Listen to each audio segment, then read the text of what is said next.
Ini adalah soalan yang berkaitan dengan time domain dan frekuensi domain. Jadi dalam soalan ni kita dapat perhatikan ada 4 komponen, voltage supply, R, L dan C. Nampaknya R, L, C ni adalah selari, parallel. Dan ini adalah dalam time domain.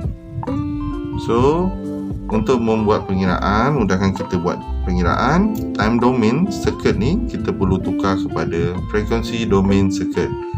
Jadi daripada 4 komponen ni ada satu saja yang kekal, iaitu 50 ohm.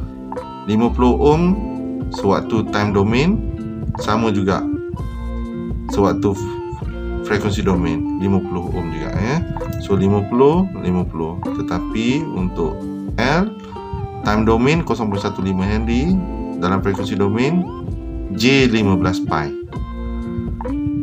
Dalam time domain kapasitor 100 milifarad, dalam frekuensi domain negatif J31.83.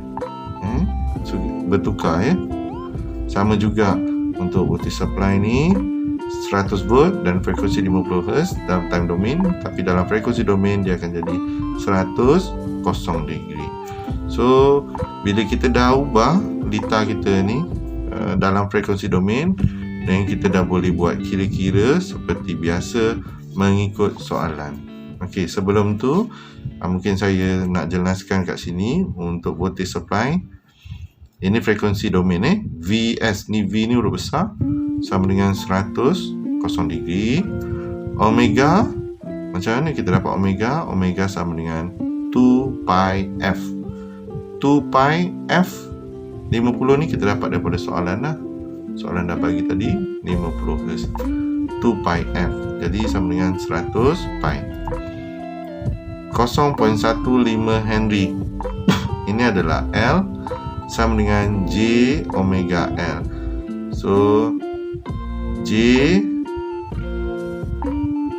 omega 100 pi, kita dah kira tadi kan, L 0.15 Henry. So kalau kita selesaikan ni, kita akan dapat J15 pi. Ini dalam bentuk rectangular, dalam bentuk polar, 15 pi sudut 90 darjah. Jadi 0.15 Henry tadi ni dalam time domain dia dah bertukar jadi J15 pi atau 15 pi sudut 90 darjah. Ini adalah dalam frekuensi domain. Ini dalam time domain 0.15 Henry, ini dalam frekuensi domain. Sama juga untuk kapasitor 100 microfarad. Ini time domain, kita boleh tukar dalam phase domain 1 per J omega C. 1 per J omega kita dah kira tadi 100 pi, C 100 micro. Ni daripada soalan. Kalau kita selesaikan, kita akan dapat negatif J31.83 atau 31.83 dengan sudut negatif 90 darjah. Jadi bila kita dah tukar, kita dah dapat circuit dalam frekuensi domain, kita dah boleh buat kira-kira merujuk kepada soalan lah. Jadi merujuk kepada soalan, soalan minta kita cari nilai current pada setiap branch. Maksudnya current yang lalu 50 ohm, 0.15 Henry dengan 100 microfarad, atau samalah current yang lalu dekat 50 ohm, atau current yang lalu dekat J15 pi, dan current yang lalu dekat kapasitor. So untuk kira supply current ni, kita guna Ohm's law sebenarnya. I equal to V over R. V 100 degree, kita dah kira tadi kan, yang ni, tengok yang sebelah kiri ni, kita dah kira 100 angle kosong bahagi dengan R, R 50. Jadi kita akan dapat 20 darjah. Untuk current yang lalu dekat L, IL sama dengan V over XL. V 100, XL 15 pi 90 degree. Dekat mana XL kita? Yang inilah. Ini XL kita. Yang mana asalnya L tadi, dan kita dapatkan XL.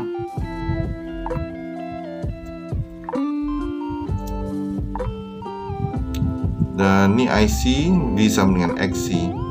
100 degree dan 31.83 ni kita dapat daripada sini Okey. Dan hasilnya nanti J 31.42. Jadi kalau saya ulang kat sini, saya boleh ulang current yang lalu dekat each branch IR V over R, IL V over XL, IC V over XC. Dan kita buat pengiraan seperti biasa dan kita akan dapatlah nilai current semua. Baik, seterusnya supply current. Supply current maksudnya kat sini lah current yang ada di sini. Supply current. Nampaknya supply current ni adalah jumlah jumlah arus yang ada pada setiap komponen ni. Jadi kita totalkan lah IR, current yang lalu dekat resistor campur dengan current lalu dekat induktor campur current dengan yang lalu dekat kapasitor. So kalau kita totalkan, kita akan dapat 2 tambah J 1.02. Okey, inilah supply current. Okey, supply current tu total tadi Baik. Dan ini dalam bentuk frequency domain ataupun phasor domain. Dalam bentuk time domain IT. Frequency domain I besar, time domain I kecil, IT sama dengan 2.246 sama ni cos omega T. Omega 100 pi ni kan, 100 pi cos omega T tambah 27.07. Ni ambil daripada sini. Okey, phase dia. Baik, yang terakhir C, phase angle between current supply and voltage supply. Okey, ini adalah current supply kita, dia punya phase, dan voltage supply kita phase dia kosong sebelah kiri ni. Jadi kalau kita tengok kat sini, nampaknya perbezaan dia adalah 27.07. Jadi the phase angle between current supply and voltage supply adalah 27.07. Yang ini current, yang ini voltage. Jadi beza je 27.07. Baik.